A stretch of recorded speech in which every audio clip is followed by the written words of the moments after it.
Here we are doing another video. I hope you're all right. This video is not exactly scriptural on some of it, because the Bible doesn't really talk much about marriage. But the question I got from the Pakistani students was, they said that in Pakistan, the parents, for the most part, don't like love marriages. That means where the girl and the boy fall in love and they get married, with or without parents' permission. They said usually girls choose to love bad boys. They're not educated, they drink alcohol, and those marriages usually, according to the question, they usually end up in divorce. And so the parents don't like for the kids to choose who they will marry. I don't know what the statistics are. I don't know how many of the marriages that the parents choose the boy or girl for them to marry. I don't know how many of them end up in divorce, or at least in very unhappy circumstances where the new husband is beating his wife. I know that happens a lot, particularly when there's alcohol or drugs involved. So I don't know. Success is not always just staying married and not getting divorced. But to go to the Bible, this is supposed to be all from the Bible. To go to the Bible, let's look at what actually happened. First of all, we have Adam and Eve.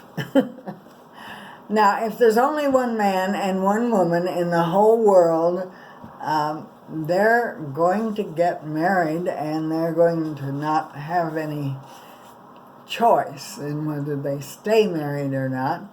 And we don't know really whether they were happy or not after they defied God, after they said, we're not going to do what God told us to do. We don't know whether they were happy after that or not. The Bible doesn't say. They were thrown out of the Garden of Eden, of course. But let's see what the rules that God gave us really say. One of the early ones is in the Ten Commandments.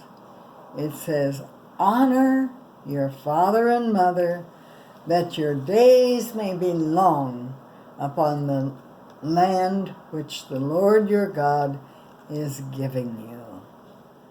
So honor your father and mother. According to that, you would be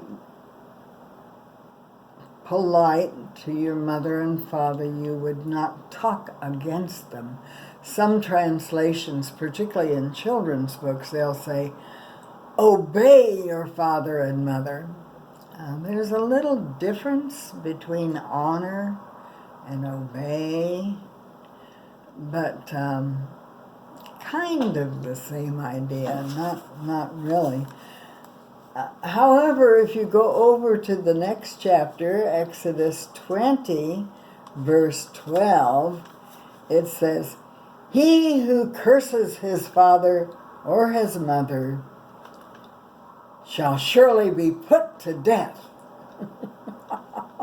It was a very serious thing for you to be angry with your mother and father and curse them. Oh, yeah. Oh, yeah. It was not taken lightly. Then I like the one over Exodus 21, verse 17. A man shall leave his parents and join with or cleave to his wife. Genesis 2:21. So 24. Genesis 2:24. Okay, so none of this stuff where the wife goes to live where her husband's family is and the mother-in-law makes life miserable for her. No, that's not going to happen according to the Bible. You're going to move out and make your own household. Still doesn't say who chooses the husband or the wife. Abraham and I think we just have to kind of look at what the cultures did and then decide what works for us, huh? Abraham and Sarah, they were faithful to each other until they got very old and Sarah died. And Abraham did take several other wives at that point. David, the mighty King David, who was a man favored in God's sight. First he was faithful to Micah, and then his father-in-law gave David's wife away. And David started marrying a few other wives. Solomon prayed for God to give him wisdom on how to rule his kingdom. But he didn't ask for wisdom about wives. And Solomon had thousands of wives. Most of them were political arrangements. And it got him in major trouble.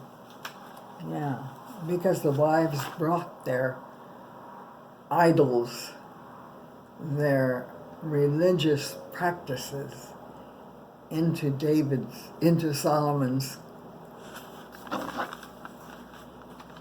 kingdom. And it had lots of troubles. So I think you have to look. It's true that girls do tend to pick bad guys because they're more exciting, they're more interesting, and they know just how to get a girl all excited about marrying them. They're not real honest. So you need to take a hard look at the guy that you're interested in, and you say, okay,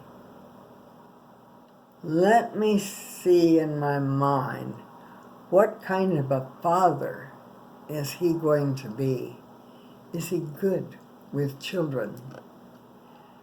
What kind of provider is he going to be? Is he going to make you pregnant a few times and you got these little kids and it's hard? Raising children is hard. And he leaves and you have no support. So there you are, young lady, with several children and no man to support you. You think, oh, it never could happen with this man. He will stay with me forever. Maybe not.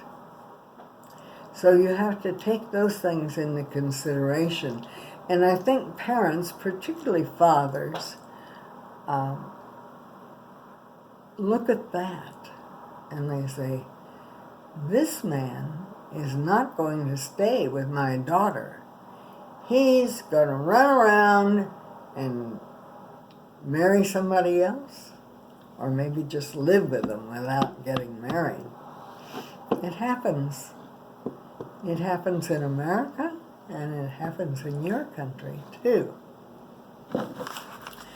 And so you have to try to keep your head about how this guy really is. And they will put on quite a show for you. If a young man is wanting to get a girl to marry them, often they will pretend to be even-tempered and not angry. They'll pretend to be just what a girl would want for a husband. And then after they get married, they don't exactly change. They show their true natures. So if you're around them a bit and you see that they quickly get angry, yeah, they're going to get angry with you too after you're married. They won't hide it. They may beat you. They may give you 2 or 3 children and then leave. In Thailand, which is a totally different culture, they will often buy a big present. If they're rich, they'll buy a car for the mother and father, and they say, oh, yes, this is the man you want to marry. And they get married, and the girl and boy get married, and she gets pregnant. She gets big. She gets cranky, because sometimes when you're pregnant, it's not very comfortable. And he just takes off. He just leaves. They don't get divorced. They just leave in Thailand. Yeah. So you have to think about these things. There was also a question about marrying a Muslim. Do you know that the Quran says if a non-Muslim marries a Muslim, the non-Muslim must convert and become a Muslim? You know that? Yeah, when I was in Bangladesh, there was a Filipina Catholic who had married a Muslim boy in the Philippines. And when she got back to Bangladesh, the man said, you don't have to convert. No, you don't have to become Muslim. But the mullah stepped in and said she absolutely must become Muslim. So she was having a hard time deciding what to do. Well, according to the Quran, she didn't have to decide. She had to become a Muslim. So you think about it. If you're willing to give up Jesus for this guy, you lose your salvation. You really do, yeah. So think about that.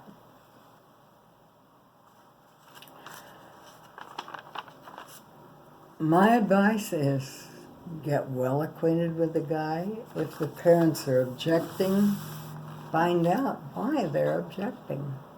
Maybe they have a good reason. And guys, I know it's hard for you to try to become friendly with the girl's parents, but that is absolutely necessary for them to rightly judge you. And as for arranged marriages where the parents choose the husband for the daughter, often those work out very well. Yeah, they by living together, working for the same goals, they fall in love with each other, and it works out very well, oftentimes.